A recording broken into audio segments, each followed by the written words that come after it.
વિદ્યાર્થી મિત્રો, ફરી એકવાર દરેક વિદ્યાર્થી મિત્રોનું યુનિક એકેડમીનું સ્વાગત છે.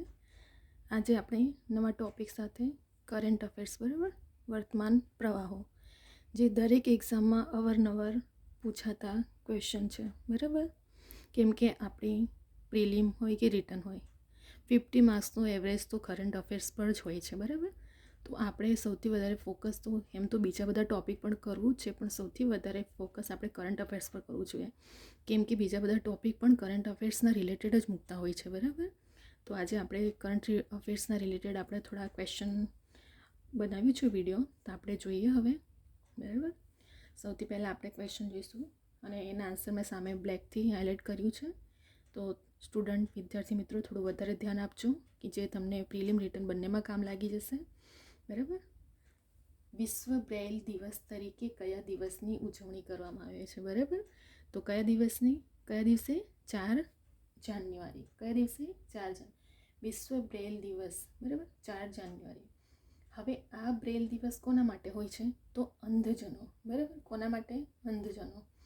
અંધજનો વાંચી શકે તેવી લિપિ તૈયાર કોણે કરી? તો બ્રેઇલ લુઈસે કરી. કોણે કરી હતી? બ્રેઇલ લુઈસે કરી હતી.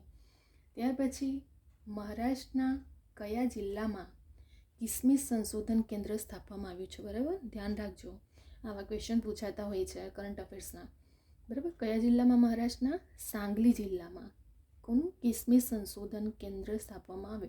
તમને પેપર સેટર ફેરવીને પણ પૂછી શકે છે કે એક ક્વેશ્ચન એવો બને છે કે કિસમિસ સંશોધન કેન્દ્ર ક્યાં સ્થાપવામાં આવ્યું? તો સાંગલીમાં. અને બીજું એવું પૂછી શકે છે કે સાંગલીમાં શેનું સંશોધન કેન્દ્ર સ્થાપવામાં આવ્યું? તો કિસમિસનું, બરાબર. ત્યાર પછી 1 જાન્યુઆરી 2026ના રોજ બલ્ગેરિયા યુરોઝોનમાં જોડાયું હતું. ક્યારે? 1 જાન્યુઆરી 2026ના રોજ, જેને યુરોને સત્તાવાર ચલણ તરીકે અપનાવ્યું હતું, જે યુરો ઝોનનું કેટલામું સભ્ય હતું?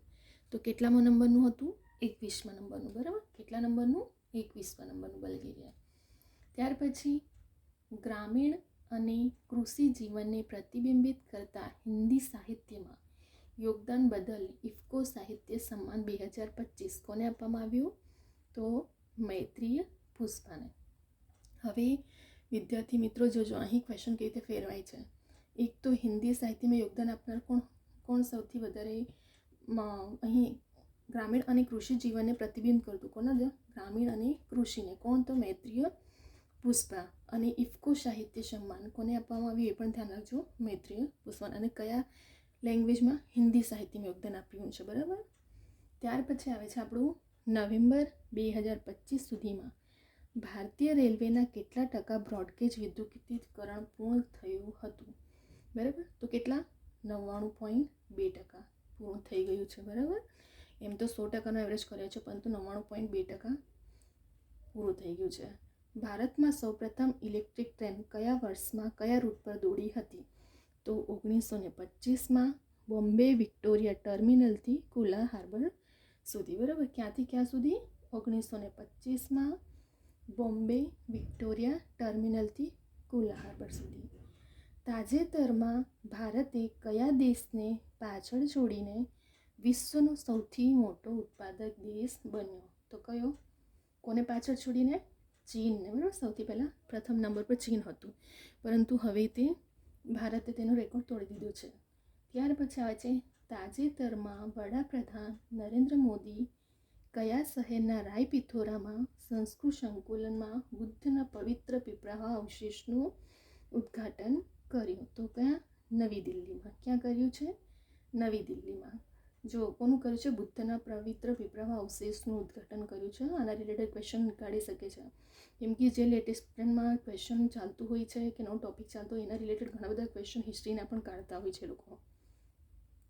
ત્યાર પછી સમગ્ર વિશ્વમાં કયા દિવસે યુદ્ધ અનાથ દિવસની ઉજવણી કરવામાં આવે છે? તો ક્યારે?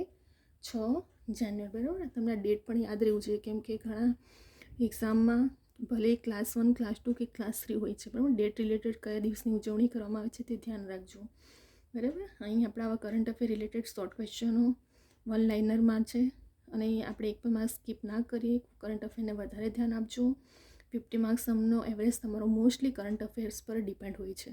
ફરી એકવાર આપણે રિવિઝન ખાલી કરી લઈએ. વિશ્વ બ્રેલ દિવસ તો 4 જાન્યુઆરી, બરાબર. કોણે શોધ કરી લિપિની? અંધજનો વાંચી શકે તે માટે, તો બ્રેલ લુઈસે. કોણે? Braille Louis. કયા જિલ્લામાં કિસમિસ સંશોધન કેન્દ્ર મહારાષ્ટ્રના? તો સાંગલી જિલ્લામાં.